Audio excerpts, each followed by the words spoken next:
that is Naraka. If it is Ishta, that is Swarga. If it is Mishra, that is Manishya. This personal life. Correlate ಮಾಡಿದ್ದಾರೆ.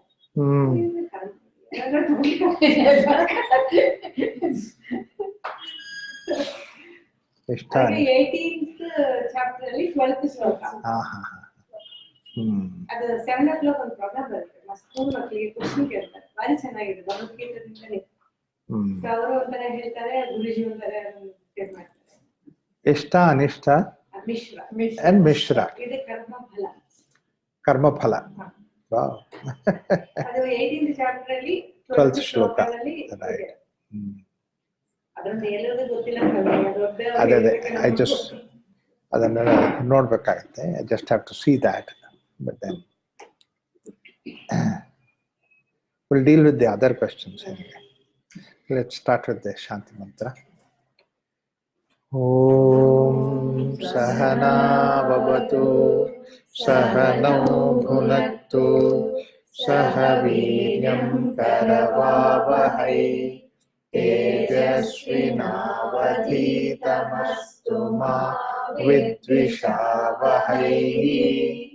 Om Shanti Shanti Shanti.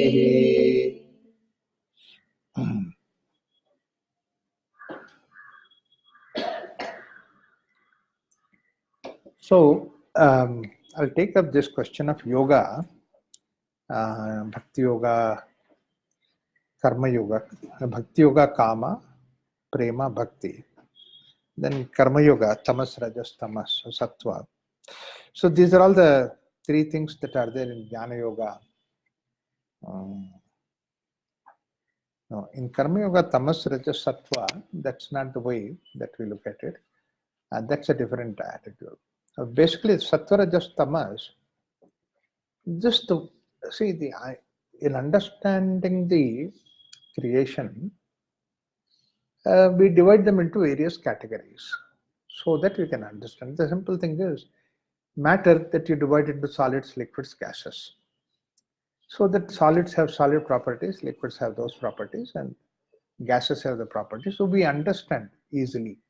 The moment that you say that hydrogen is a gas, then we understand what is in what category, what is the way that it behaves. So many things that are there, how we can use it. These are the ideas that can be brought about.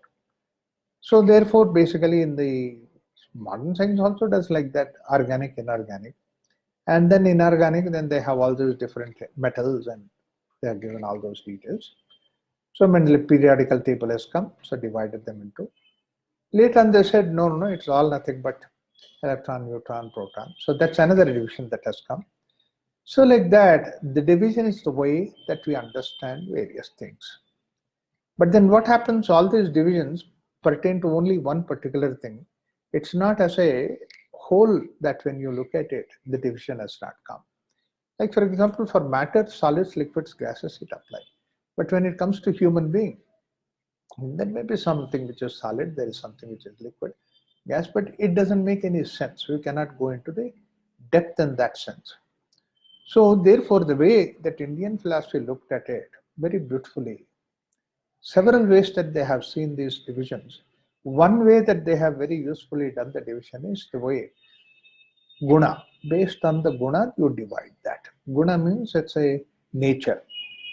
What is the nature? And the nature divided into three different aspects of it: sattva, rajas, tamas. And that's how nature behaves, nature has. And the model for that, the paradigm for that they have taken, the model for that is like the way, if you take a plant, roots are in the soil, they never see the light, they are in the darkness. The type of functioning, everything is totally different. And then there is a stem of the plant in between, and then the top one that is supposed to be flowers and the foliage. And so when you look at all these three things, they are the three distinct different kind of activities. This they called it as tamas, rajas, and sattva. So whatever that now, basically whatever that is there continuously in the darkness, and then it is in the dirt and dust and all those things, and then functioning in the way that it collects whatever it is there and works. All that is supposed to be tamas. It's not just only the roots are tamas, but the roots, the way that they act is tamas, and the darkness is also called as tamas.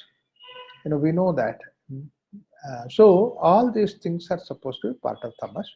Tamas can never see the light of the sun. And the food that the tamas, that means this is the roots feed on, is supposed to be dirt and slush. So dirt and slush is supposed to be food, but then it is tamasic food.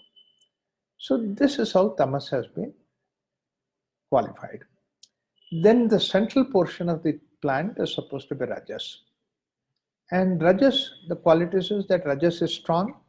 Rajas is 24 hours, it's working continuously, is sending the sap up and all those things and holding the tree together.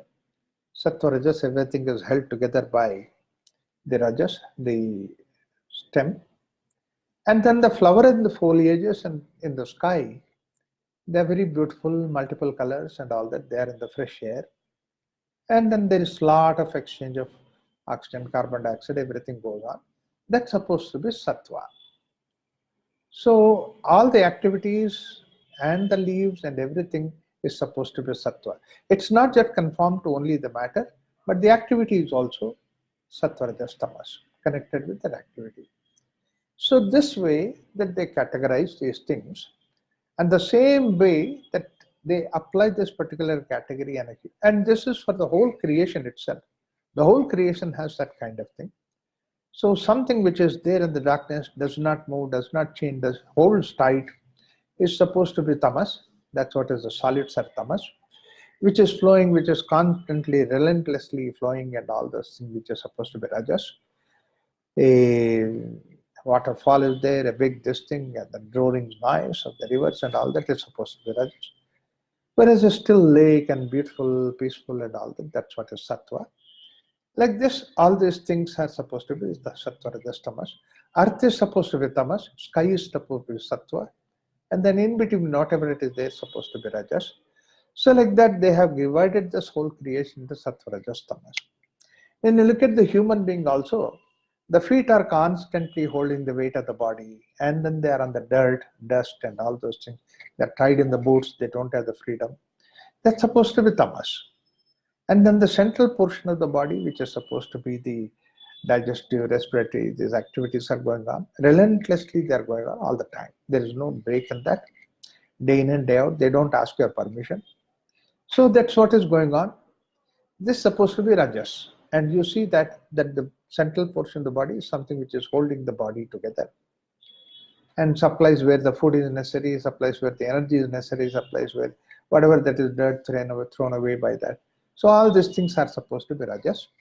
And then the head, where thinking, planning, scheming, and intellectualizing, and the various music creation, composition, everything is supposed to be sattva. So in human being also, these three different kind of activities. Degrees may be vary, but every human being has these three sattva, rajas, tamas in him, and the activities are also going on sattva, rajas, tamas. Plant is also that you see sattva, rajas, tamas is there. The same thing that you see in an animal, in anything that you see, all these three things are there. The pramana, that means to say what is the expression of that, maybe more or less.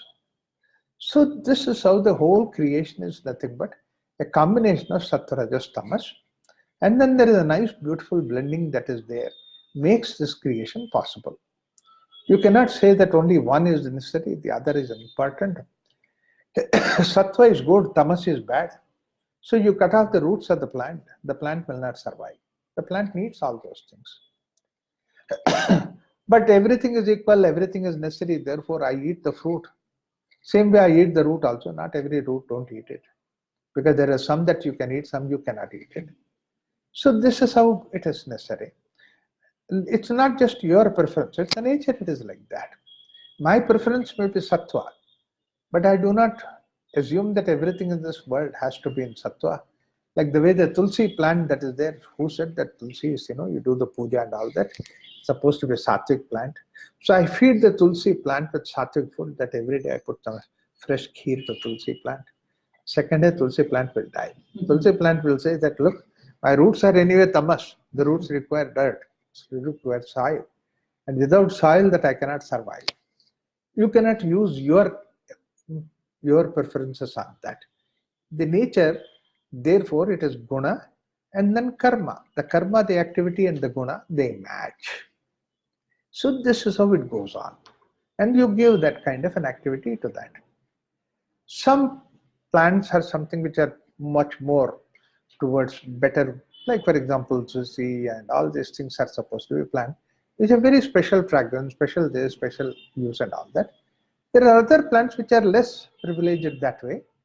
So like that, there is various degree of manifestation that is there in the plant.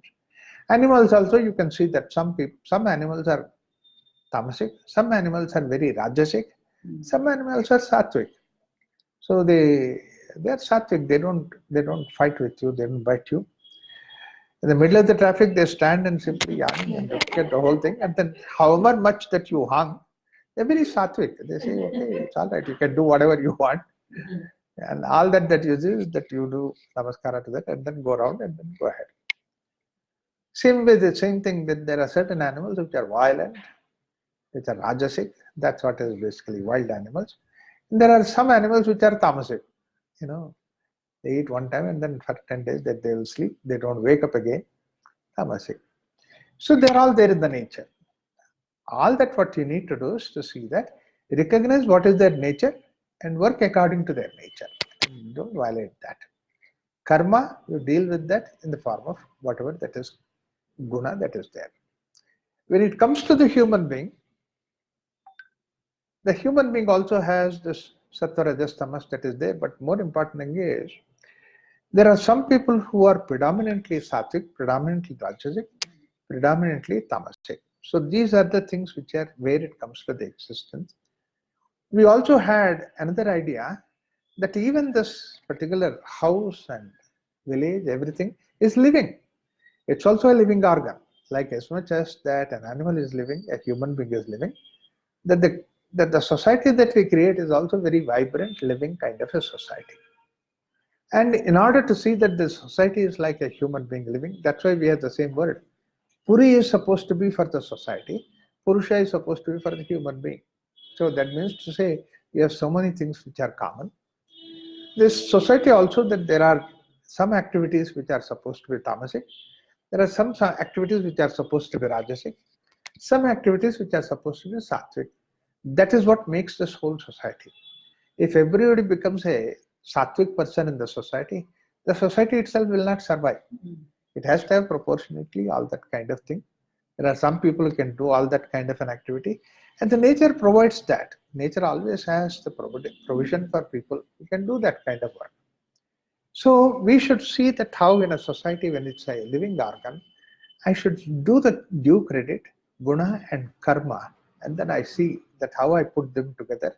If I am supposed to be a CEO or the manager of this particular city or state or whatever it is, I should see that whose nature fits in for what kind of an activity. I put that.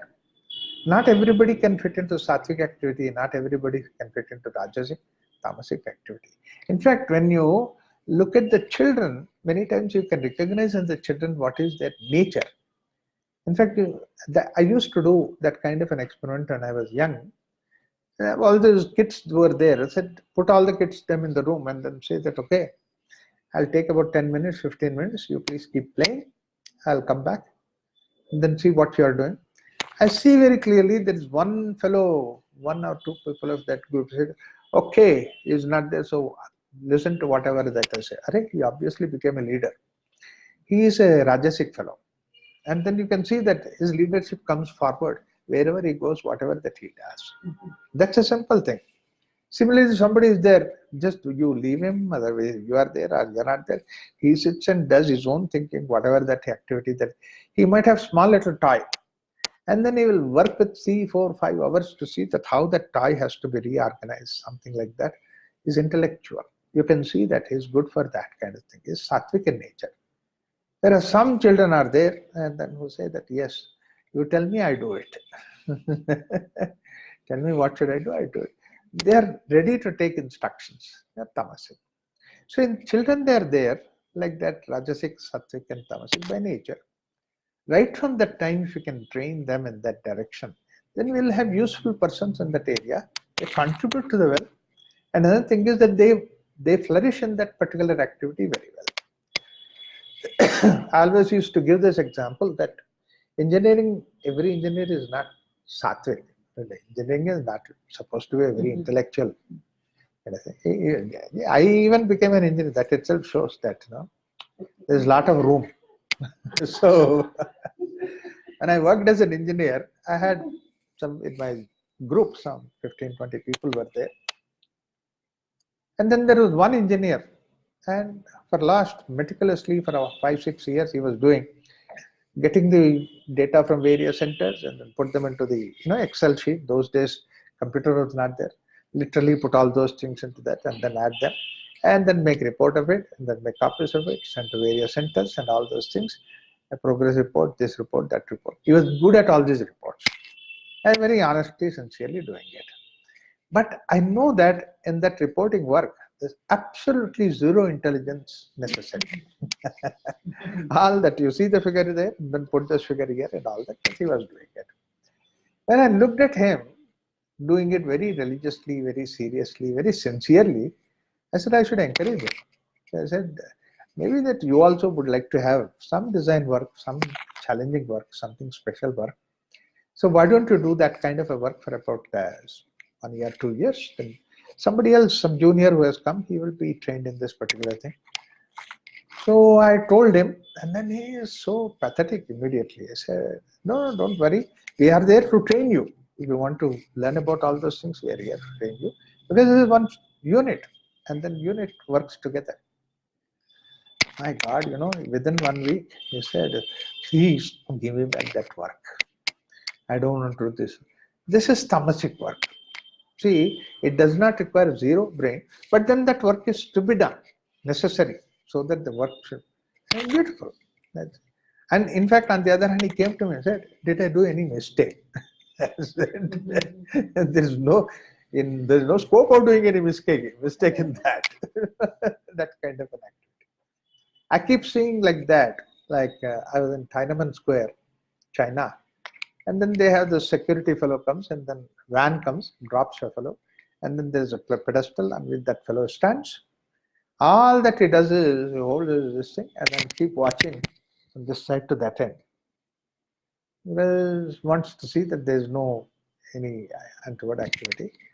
This he goes on for 5-6 hours. There's no respite. My God, if somebody wants to pay me $1 million and say that do that kind of work, I just can't do that. Because by nature, I would immediately invent some other means by which I sit down and then something goes around and then sees and then reports me. That's what I do it. So that means to say by nature that somebody is sattvic, somebody by nature is tamasic. So all society has tamasic work also, society has rajasic work, society has sattvic work. Rajasic work, some people are there good, preparing things, getting the things and arranging things and then protecting. By chance, by nature that they take it up. Like even you can see the normal course of time, if some family function is going on. So many people are there and then everybody is sitting there. Particularly I look at this in USA. So many people came to visit for the functions, all that. Suddenly somebody comes from there, said some white car, it's coming in the way. Immediately somebody takes the lead. You see, you don't have to tell. Immediately somebody takes the lead. Yes, I have here an announcement. Somebody's white car is there and all that. It's coming in the way. It's something you done, blah, blah, blah, all that. He's an organizer.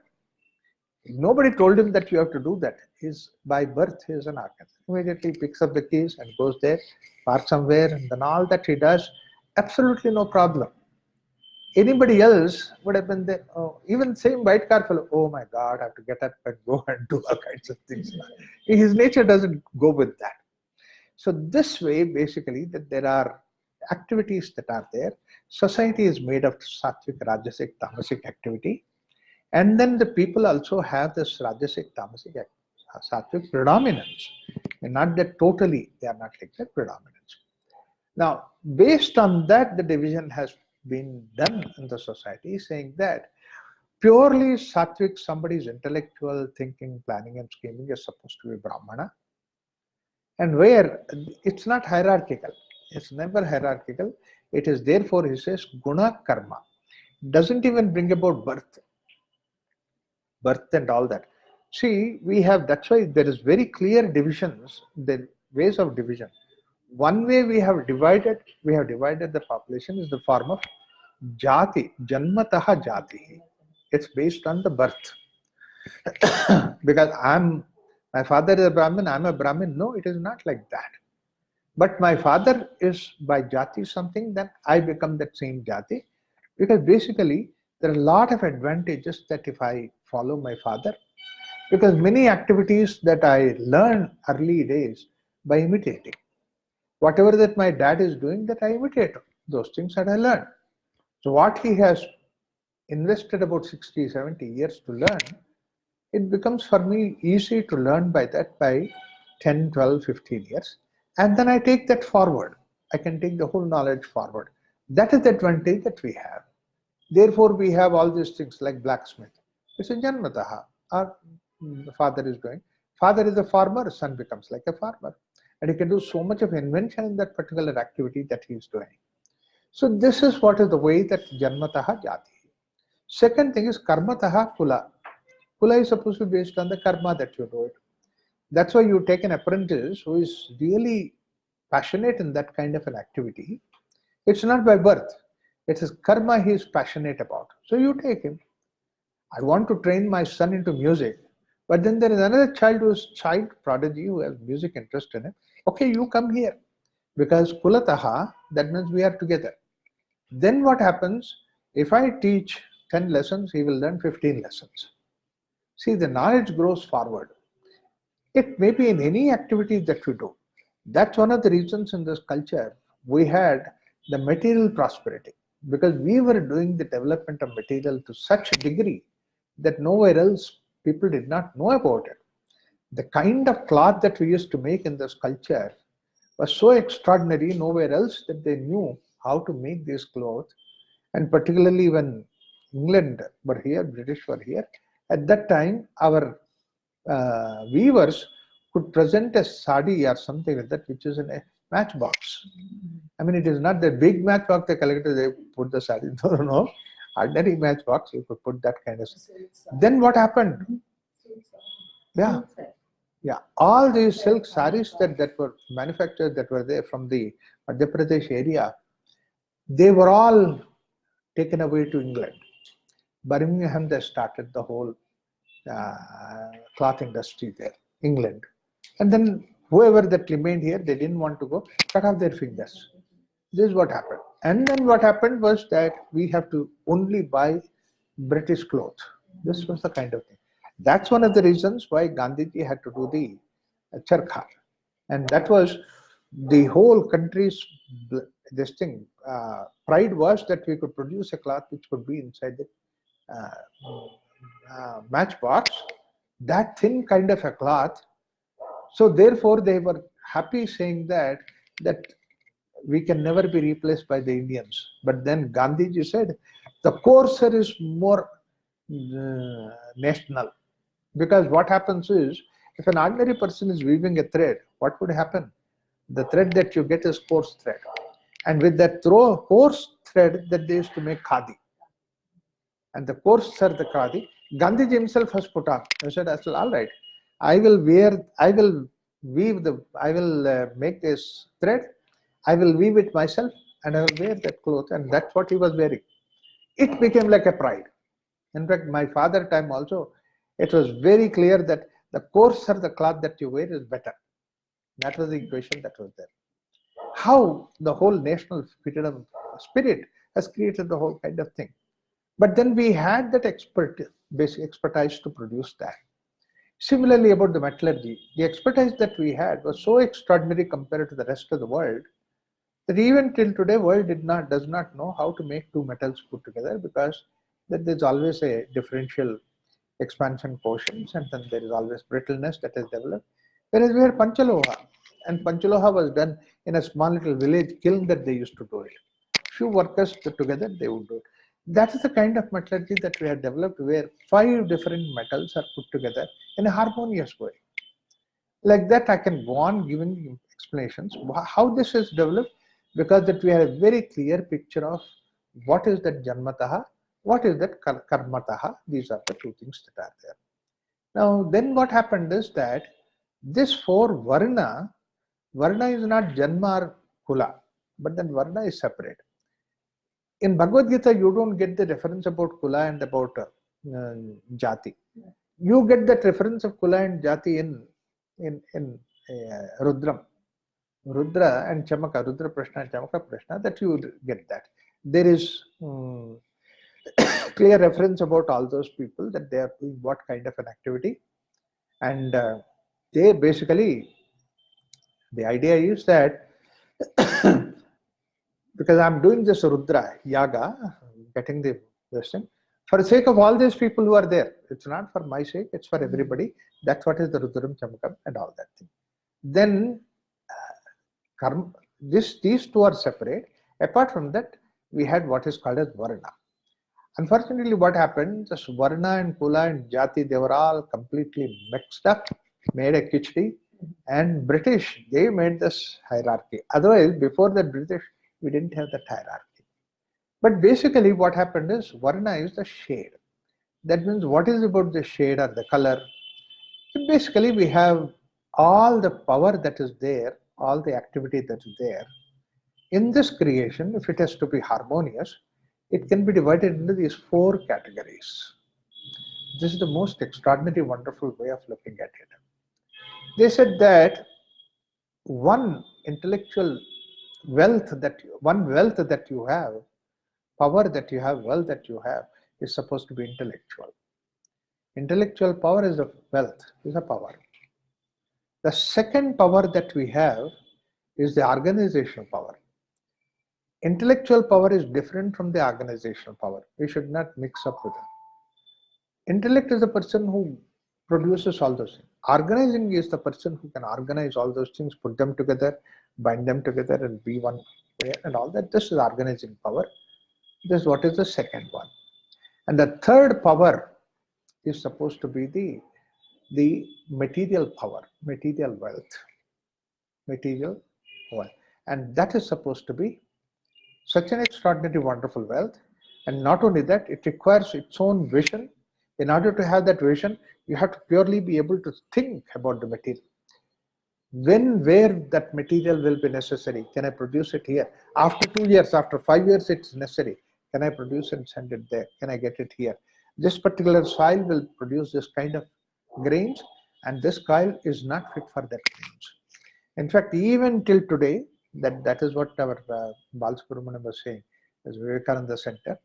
He was saying that in the tribal villages in Hegardevan Kote, HT Kote, the tribal settlements are there. There is a Mukhya, there is a head there.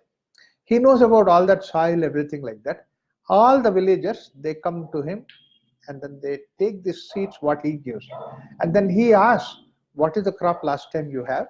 This is the crop that I had. Then this time you take these seeds and put this. It's a totally different crop. Or otherwise he will say that, yes, this one season, you give rest to your crop. Don't do anything about it.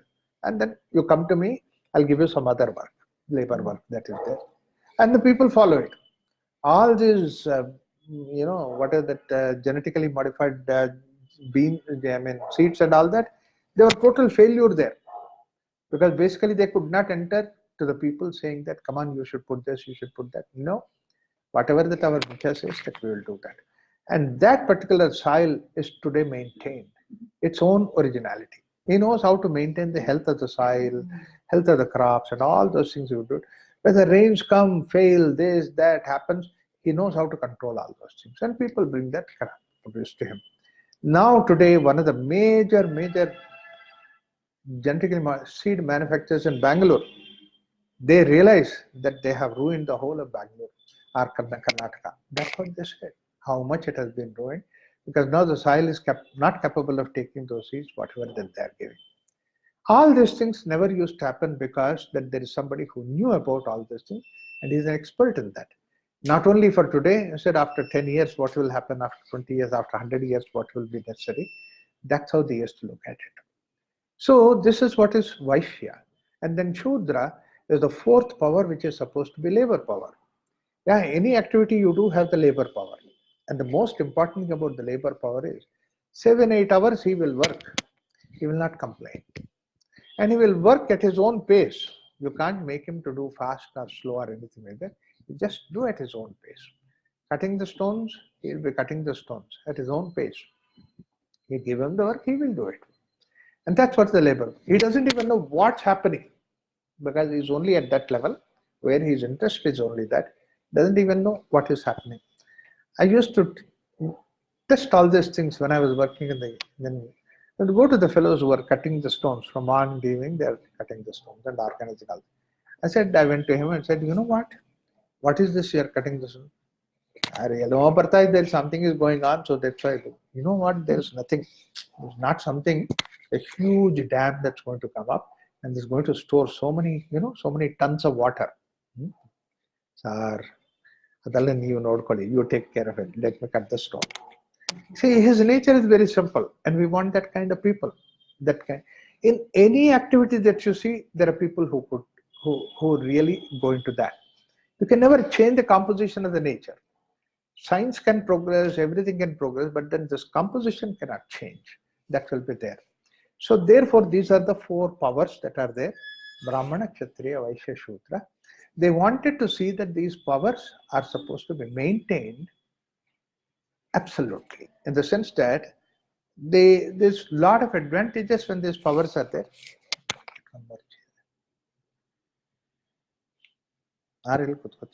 And come here.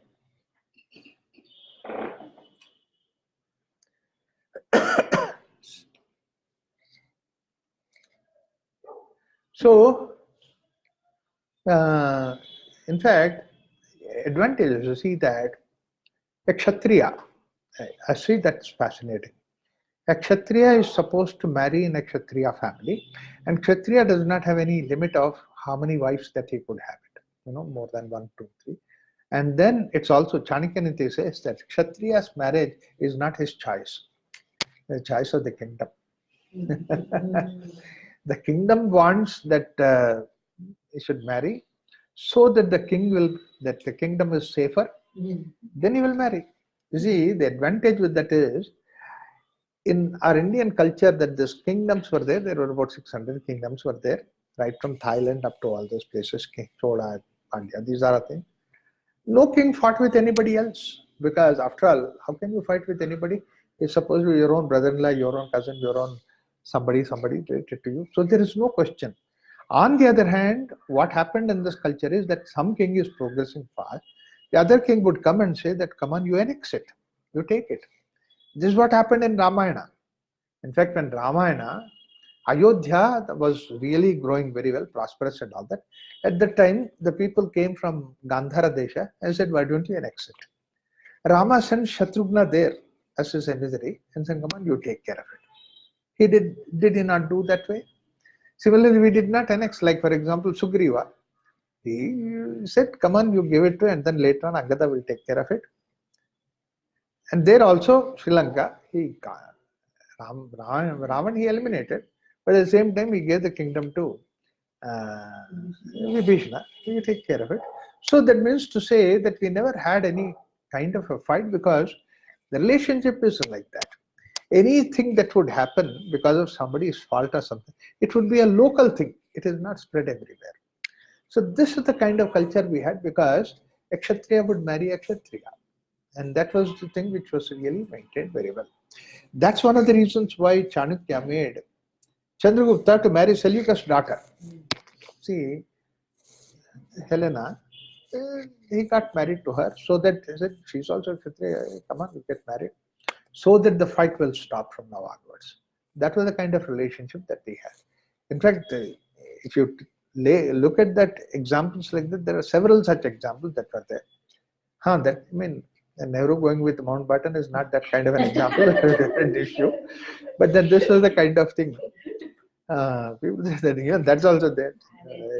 Let's stop at that level. So basically the idea is that this Varna maintains so much of these things. Some people by nature, by guna, they will be able to handle that. A Vaishya, by guna, he knows about the value of the material. By nature, some people have that nature. It's supposed to be, when you take this guna, sattva, pure sattva is Brahmana, sattva rajas is supposed to be Vaishya, Kshatriya, and tamo rajas is supposed to be this Vaishya, and then Shudra is tamas. That's what is the guna that is there. A Shudra will not question whatever you say, he will do it. He will have his own laws and all those things that he will follow. And therefore it was going on. The society was very good. But added to that, we had another extraordinary, wonderful knowledge about, this culture had extraordinary, wonderful knowledge about the cleanliness and hygiene. These are all the things which are at the topmost level.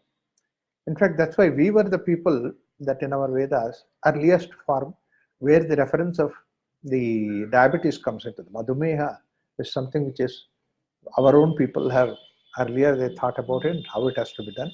And not only that, they found out that there are certain things which are contra to that. That's what is Karela and all those things that they found out. This reference of that is there in the Vedas. From that time onwards, such a wonderful research has gone on. Another wonderful research that has gone on is about the hygiene. That they had this hygienic properties or the antiseptic properties of the haldi. That's what is the turmeric that they found out. And the places where there will be a lot of slush and all that, and people walk and all that, there's possibility that you can injure, you can develop anything.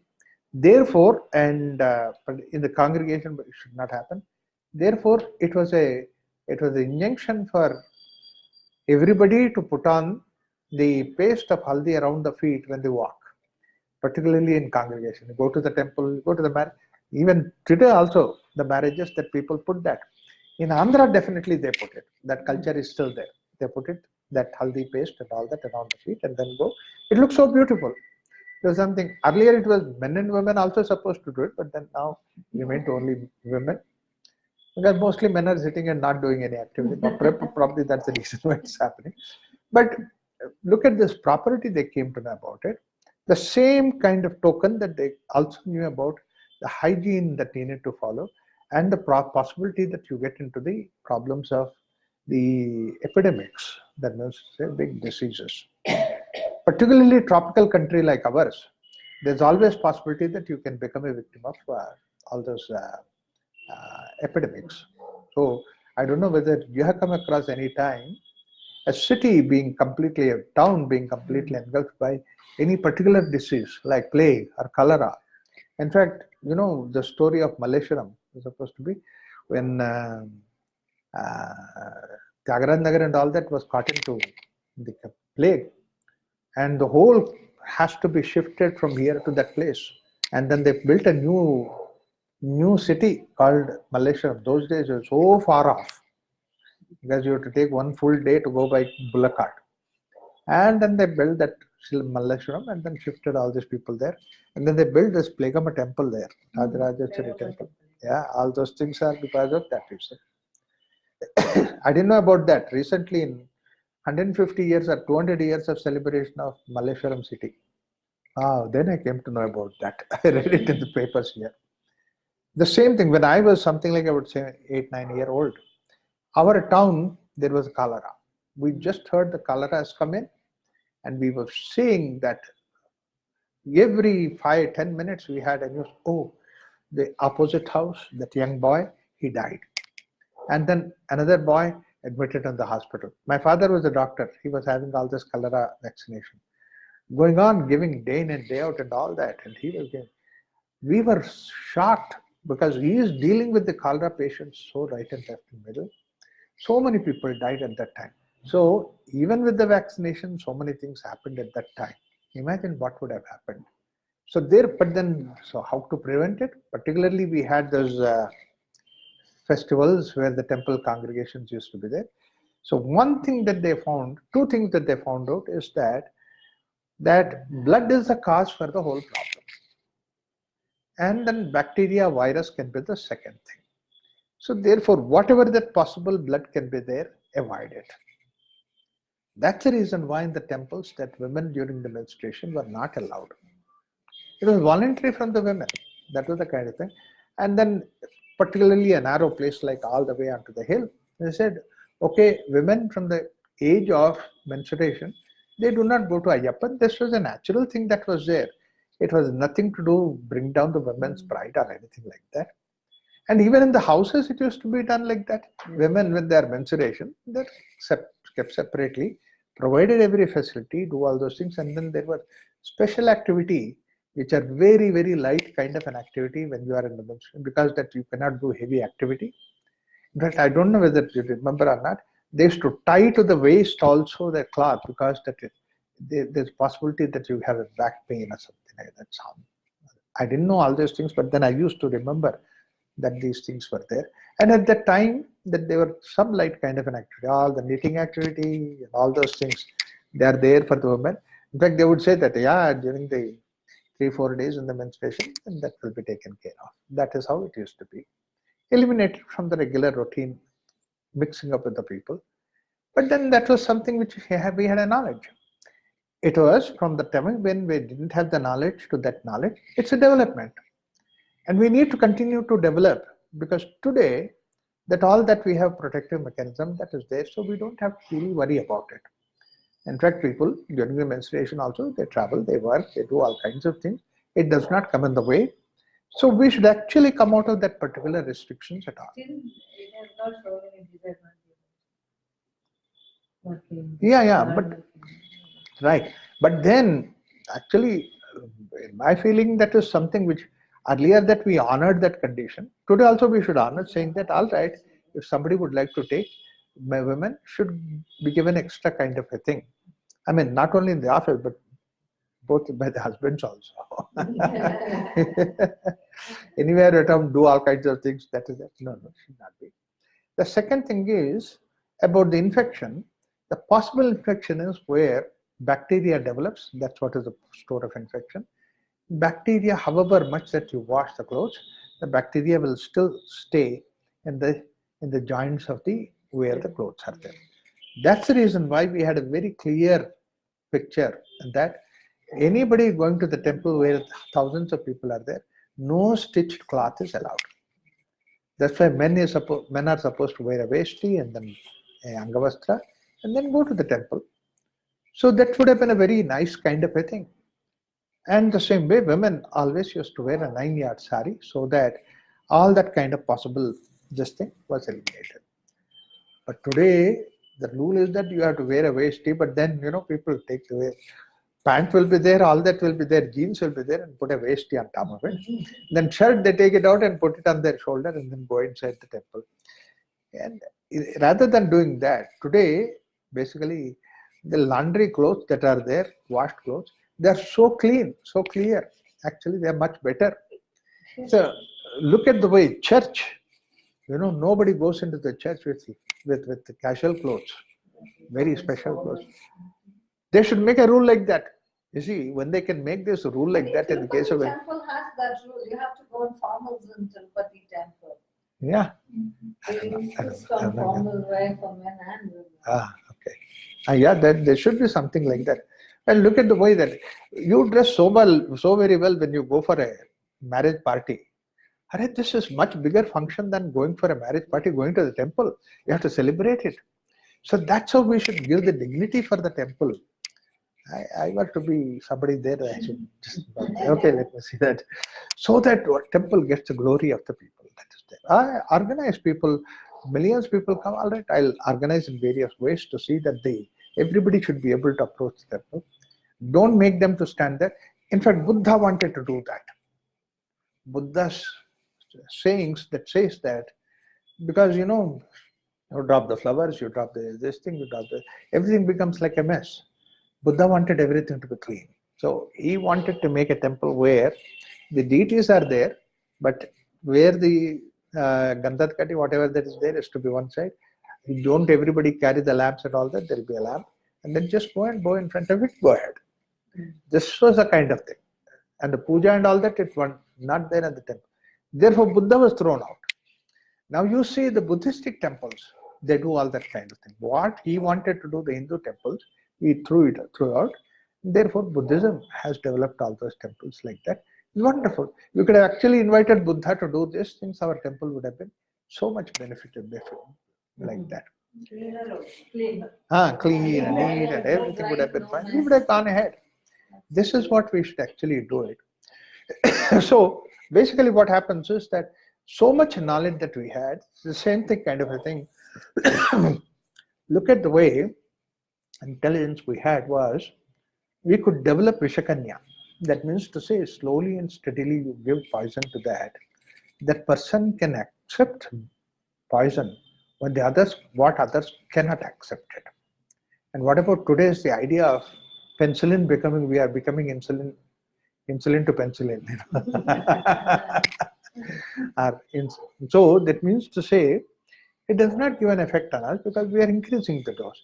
This our ancient people, in fact, that Vishakanya is idea that they come in the Vedas itself. So there were some people, because of whatever the work that they are doing, they are immune to certain things, which the normal people are not immune. Therefore, they are kept aside. They are not mixed with that. That's why those days, who are supposed to be carrying the night soil, etc., for them, they're so used to that kind of a thing, their system was immune to that. So therefore, they were insulated from all that kind of a thing.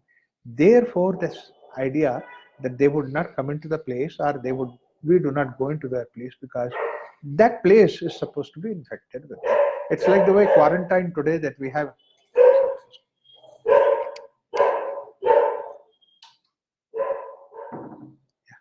No, you just push it, turn it. You have to push it a little. So that is what essentially that we had that idea. But look at, unfortunately, they put a hierarchy, and not only they made it a hierarchy, they said the higher caste people, they do not allow the lower caste people to drink water, do all this kind of thing.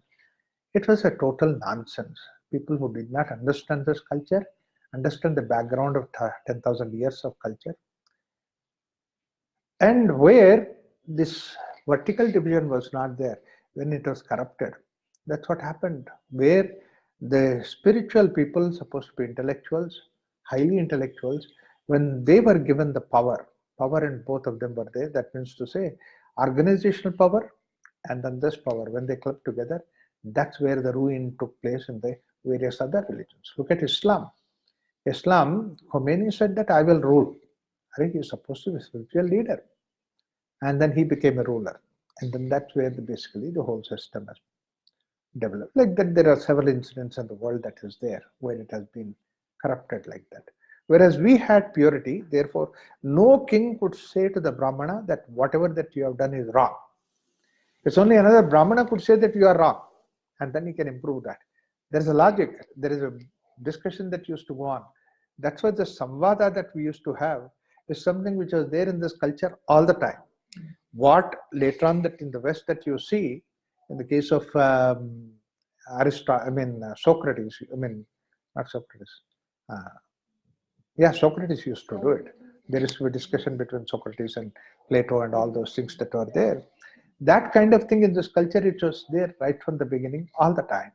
So essentially, those things are to see that how you can evolve the theory, this intellectual wealth. They're much better, right? But only it's a Brahmin could do another Brahmin. A Kshatriya can face a Kshatriya. So this is what is the way that they had divided. This division was very useful. So therefore, what happened is that some people had a special insight into whatever that they are doing, whether it is a Brahmana, Kshatriya, the same way Vaishya. Somebody had a special feeling about the material, what material, where it is required, how it is transported. He would look at it. It's his natural passion for him to do that kind of thing. That's why they could do it. Like a beautiful example is Gandhiji is supposed to be a Vaishya, Baniya. Baniya is somebody who knows the wealth of a material, whatever it is there. Others may not know it. So Bapuji, therefore, he knew the value of, as I said earlier, the coarse cloth. And then he made the whole revolution of that. Everybody burnt the British clothes, and then they started wearing this cloth. One aspect of it. Second, and then there's a very intelligent guy. That charkha that he was doing is the place where all the people get together and do the charkha, and then the news pass on. It was a wonderful way that they communicated their news. And that's how he created so many centers of charkha, and people would come there and then do the cloth, take their material. So British were surprised how this information is going on throughout the country so easily, so fast. It's all charkha used to make that information going around country. Without sound. Yeah, without any newspaper, without any TV or WhatsApp and all that, it used to go on. Similarly, there's another thing that he said is the salt satyagraha. He said that with the salt he can produce the freedom of the country. British Parliament discussed for about a couple of hours, then they said that we are fools to discuss about this. Let's expunge all this discussion that has gone on.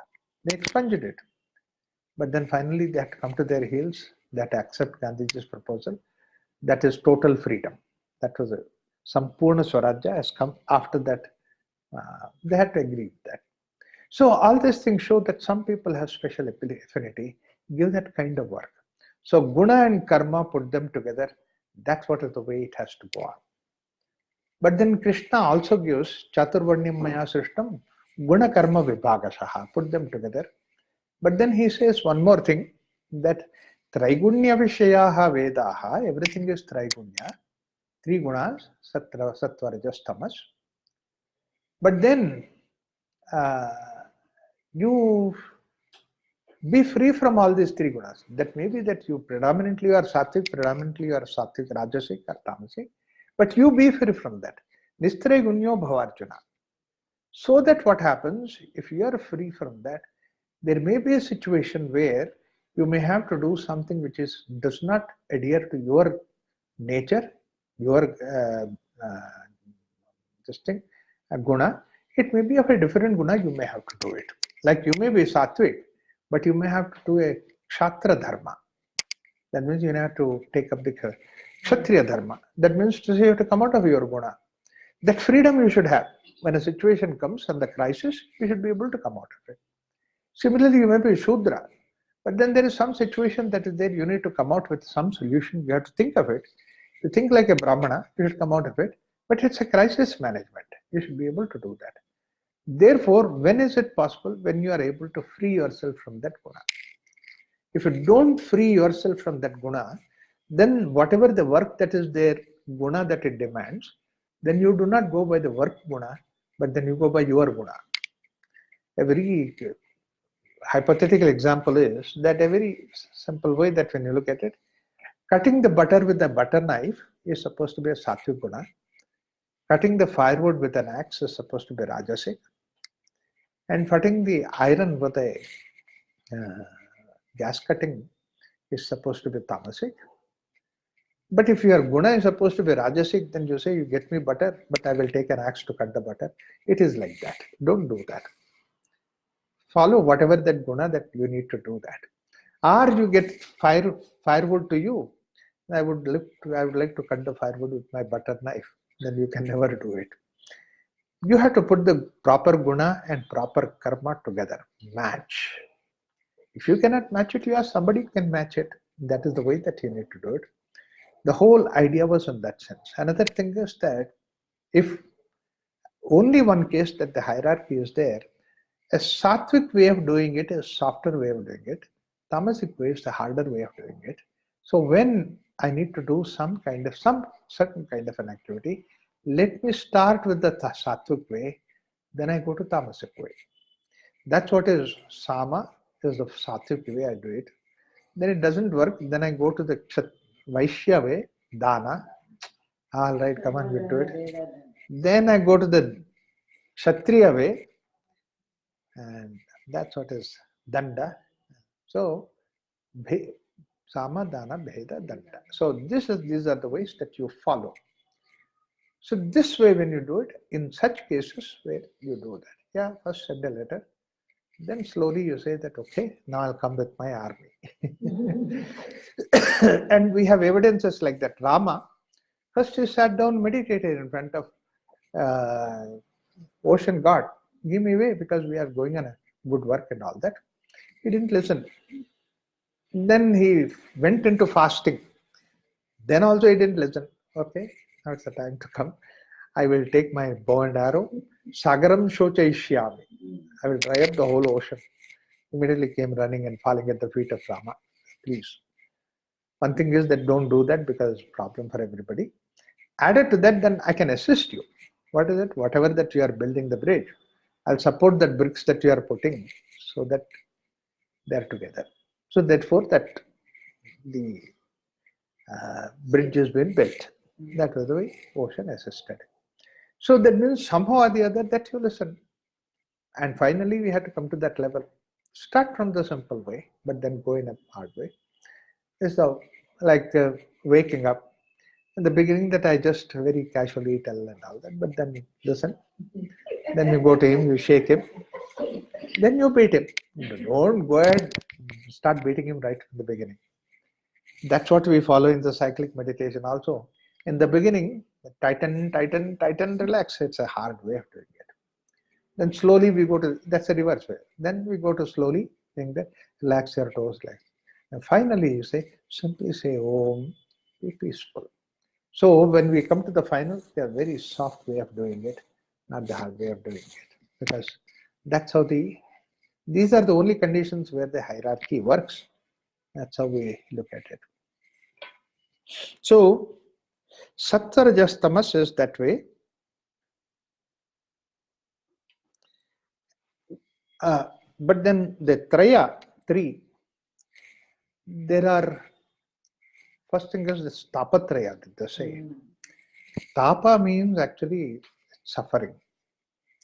Suffering can be three different types. One is Adibhuta, Adidaiva, Adhyatma. What are these three sufferings? The idea is Adibhuta is Bhautika. Bhautika is the practical sense of the real world outside. In fact, it comes from the Bhuta. What is the important quality of Bhuta, Bhautik world, is that it is a physical world where it is connected with the cause and effect connection. This cause and effect relationship. Always cause. Whatever that you do, and that's what is it. So this is Adibhuta, that means Adibhautika. I might have done so many things which may be out of ignorance or out of not having awareness that I would have done it. And then I get back. Therefore, this is what is the tapa, which is supposed to be Adibhuta. That means bhautik, physical. Like for example, I go and eat some food, and then I come back, suffer from the stomachache whole night, upset and all that. I don't know, God is so unkind to me. He said, God is not unkind. Don't eat that kind of food. Realize that. Yes, in spite of the fact. So, therefore, Adibhuta Tapatraya, out of Tapatraya, Adibhuta Tapa that is there, it should always lead us to knowledge. It should take us to further knowledge. Yes, first thing that I need today, is there something which is really that I have done something wrong? I can improve that. I can. So therefore, this is Adibhuta. Yes, we come across several times. Out of ignorance I have done, I do not do that again. See, one time you can do mistake. Second time you cannot do mistake because you have learnt a lesson. That is what is Adibhuta. Then second thing is Adidaiva. Adidaiva is that I might have done something and then the result of it comes much later. I don't know. The gap between what I have done and what is the result that I get is so long, I cannot even understand that or connect with that. What we have done, we'll get it back. That's what is the physical law. Physically, you have done that, then physical law says that yes, you will get it back. I hit somebody and by anger, and then I'll get hit. It may not be this person, but somebody else sometime, somebody later. Because basically, that for him to hit you back, He should have that vritti. He doesn't have that. He's peaceful anyway. You hate him, he's peaceful. Forget about it. But then somebody else may be there. He has that kind of vritti that he might give it back. And the gap between this and that and the ingredients, you cannot connect it. So therefore, it's like the way tsunami happens, the volcano happens in Japan, and then you see the tsunami in Sri Lanka. The gap between that is so far away. 150, 200 years ago, people did not know that they are connected. Because Karya Karana, they are not connected. This is what is Adidaiva. Daiva means basically it comes, see, every word has very, Divya, it comes from the, Daiva is Divya. That means to say, if one candle lamp is there, I say it is candle. 1,000 candle bulb is there, it's supposed to be Divya. And 1,000 times. Same way that light is there that gives us the light, a small little light that we call it as light. Whereas the trillions of this light together is sun. We call it as Divya, Deva. From there it is there. Gods have nothing but what that we have. A trillion times you build it, you multiply it. That's what is supposed to be God. So therefore, basically, that whatever that we have got, it's not that there is somebody sitting there in the name of God, but it is something which is like a trillion times better. Like I have some degree of compassion within me. And somebody has a degree of compassion which is 100 times more than I could think of it. I can't even afford to be compassionate at that level. For me, that person is a God. Similarly, an ordinary pickpocket that is there, he can only do small little simple things. But he says somebody has done the bank robbery. He's God. He's God for him. Then, so that's why he says that, last time I went to jail for 3 years. It was such a wonderful thing because I got a training from such a big fellow. My God gave me the training directly. So God sent me there. So his own Divya. So everywhere Divya is when you multiply it like that. So the gap between the karma and then karma phala, when you multiply the gap by 1,000,000 times, this is what you get back is supposed to be Adi Daivika. Adi Bhautika is right away. Adi Daivika is the gap is so much that what happened, and this gap can go from life after life after life. So what you have done in the last life, you might get it back. Therefore, what you do is your investment. What you get is what is the fruit. So that always you get that. One advantage with that thinking is, that idea is that every Adi Daivika that happens to me, I fold my hand and say that, thank God. If it is good, that I got it, because that good pays. If it is bad, then I say that yes, some bad has been eliminated. Now I'm free from that. I don't want to multiply that. That means somebody has done something bad to me. I don't want to do bad to him again, so that the important ideas that is there, I don't want to perpetuate this bad. One thing. And second thing is, if the person does bad to me and I do bad to him, that means we always say that I am never bad like that, but he did like that, therefore I did bad. That means you go and become a slave to that fellow. That fellow is making you to do the things. I mean, think of it. You have given up your freedom to that fellow. You want to be free, have freedom. But don't go, or you do something else to some bigger fellow. Don't allow a cheap fellow to take away your freedom. Go to a big fellow and fight. Don't allow a cheap fellow to fight. That's why it is said that when you want to fight, you find out the suitable opponent. If you don't find a suitable opponent, then you will be shamed, not that other fellow. That's what it should be, like that. So this is Adidaiva. Now, once it so happened in USA, I was in Houston, and then one lady came and then shocked, literally shocked. Said that it literally happened in Houston only. It happened. I was in Elif, and then she came crying and she said, my son was at home, and my neighbor, they were going to the airport to pick up somebody and come. They asked this fellow to come. This fellow was hardly 5-6 year old child. So because the family together, he went. Suddenly they met with an accident on the way. His child died. Everybody else survived.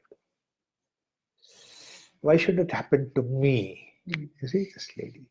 I mean, and immediately I asked, so if something else, if this kind of a thing happens to somebody else, you'll be happy? Not you? No, no, no. Yeah. You see, now you start realizing it. It happened to you because basically think of it that something is washed off. Something you have done washed off. This is what is Adidaivika. Adidaivika is not only bad, it can be good also. Consciously, unknowingly, that you get something good happening. Many things good happening, but you don't realize that. But you see something which is bad happening, you realize. Then the third important thing is Adhyatmika. This is what is your freedom inside. You can react to it, you can get upset, you can get disturbed, or you don't have to get disturbed. This is the Adhyatma Shakti within you. This is what Bhagavad Gita Krishna says, Adibhutam Ksharo Bhavaha, and Adidaivam, he says that Bhuta Bhava Udbha Karaha, etc. He says. And then when it comes to Adidaiva, Adhyatma, he says, Swabhavaha Adhyatma Muchyate. Your very nature is Adhyatma. That means you have a freedom within you. This is Adhyatma Shakti. And this Shakti is deep inside you. And this, if you start using it, Adhyatma Shakti, nothing can upset you, nothing can disturb you. Whatever may be the situation, you can say that, yes, I have a freedom within me. You are given a poison, poison is killing you, and then you can say that, yes, poison, it's a physical thing. It is Adibhautika. I have taken it, it should kill me. But my Adhyatma Shakti inside is then which says that to worry or not to worry, to get upset or not, is my freedom. That's what is Socrates said, that's what is even the Dostoevsky says that. He said, you can only imprison this body, you can't imprison me. You can put this body into prison, because the physical body it is, and then you can put this body into prison. You can do it. But then you can't imprison me. That's freedom mind. This is what is Adhyatma Shakti that we have. So Adibhuta, Aditaiva are the things which are working, and now how to handle it is the Adhyatmic way we have to handle it. Adhyatmic way does not mean every time that you say, oh Venkatramana, take care of me. No, that's not the way. Recognizing freedom within me and applying that freedom within me. I see that I don't participate. Buddha was given somebody hit him, and then Buddha didn't hit back. I said, why didn't you hit back? You see, if I hit back, that means to say I'm your slave. If I don't hit back, that means I have my freedom within me. You cannot enslave me. I have freedom within me. All the other things are predictable. Adhyatma is beyond prediction. There is nothing like prediction in that. Yes, I hit and I predict that you will hit me back. I did something wrong to you, I predict that you might do something wrong to me somewhere, in some way. But in Adhyatma, nothing like that. Unpredictable. Unpredictable we always use in the sense of negative, but this is something which is positive. When Sita was sent to forest, after they came back from the temple, Sita was sent to forest. You can imagine the whole palace, everything is silent, dark, sad, melancholy, nobody talks, nobody. All quiet. And then our Lakshmana, getting bored, he goes around and he saw Sumanta sitting there under a tree, Arya Sumanta. And he goes to Sumanta. Hello Sumanta, how are you? Sumanta is lost as in thought. Doesn't even look at him. Okay, so he sat next to him. And then he's just sitting there. Both of them are quiet. After about another, maybe about 5-10 minutes, wow, people know it, but then they can't stop it. Yes, Sumanta, what did you say? Oh, Lakshmana, you're here? Yeah. So when did you come? I came about 15 minutes, half an hour ago. I said hello to you. Good evening to you. And then you are sitting and then you didn't. I said, where else to go? So let me sit down here. I sat to you. But then I just sitting quiet and then you suddenly said, people know it, but yet they can't stop it. What did you talk about? What did you say about? I was just thinking about what all the things that happened in life. I was just going back into history. I said, look, your father knew that he has to send his son away, but he couldn't stop it. What? When? Why? You know very well Rama was sent to the forest for 14 years. Yeah. But then you said father knew it. Yeah, father knew about it. So father knew about it. What? Father knew about it? And then he didn't do anything? That's what I'm saying. He knew about it, he couldn't do anything. But how did you know it? It happened when both of us were there together. Then he tell the whole story. We went to the forest, like that and all that. And then it happened like that. Wow, that means you know. And then you don't do anything. Dad didn't do, but you should have said anything. Had I known, I would have stopped it. Ah, your father could stop it and you could stop it. Yes, I would have said, no, Rama should not go to the forest. Who are you to say that? Arey, I could stop. Nobody can come in the way. Ah, the brother could not stop it, even though he knew it. What? Now you said something new. Even my brother knew it. Rama knew about it. Yeah, Rama knew about it. He didn't stop it. This was the second shock for him. I said, oh, Rama knew it and he didn't stop it. Yeah, but he did not stop it. See, I told you, no, these questions are two big questions for me. They are great people. I only admire them. How did Rama know? You know what? Lakshmana, don't talk anymore. Silly. There is nothing which Rama does not know. Rama knows about everything. Even then he didn't stop. Even then he didn't stop. You mean to say that even this time Sita has to go to the forest. Rama knew about it. Arey Baba, that's what I'm saying. Rama knows everything. Why did he not stop? See, too small a man for all those questions. You want to ask that question? Go and ask Rama. Yeah, I'll ask Rama. Rasha's there. And Rama is sitting there quietly. Lakshmana goes there. Arya Samanta says like this, you knew about Sita going to the forest and all those things, and then you didn't stop it. Do you know about that? Why did you not stop it? Rama's answer to Lakshmana, so beautiful, said, it's not important to know what's going to happen. Most important thing is, whatever might happen, if you can take it peacefully. That's what is life. Adhyatma is that. Whatever that happens, if you can take it peacefully, that Shakti that we have to be able to not get affected, take it peacefully. Adibhuta, Adidaiva. I don't think anywhere else in the world such an extraordinary, wonderful concept is available.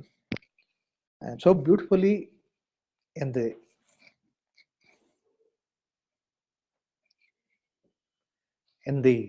practical way that it has been said as in Bhagavad Gita. You see, now the question of avasthatraya, it comes. Three different states of avastha that is there, the states of our interaction. We are only being, we are not doing actually. When we come to the doing, then there are three different ways of doing things happen. The doing aspect is called as avastha. Avastha is a state of, when you launch onto the state of doing, state of being is what is called as turiya, whereas state of doing has got these three different states. One is the wakeful state, dream state, and the deep sleep state. They are aropita, they are on us. They are not permanent on us, they are just only for a moment, for that particular event, for that situation, it is there. But other than that, we go back to the being. In fact, that's what is important thing, that we constantly move from one to the other. A wakeful state is the first avastha, dream state is the second avastha, deep sleep state is the third avastha.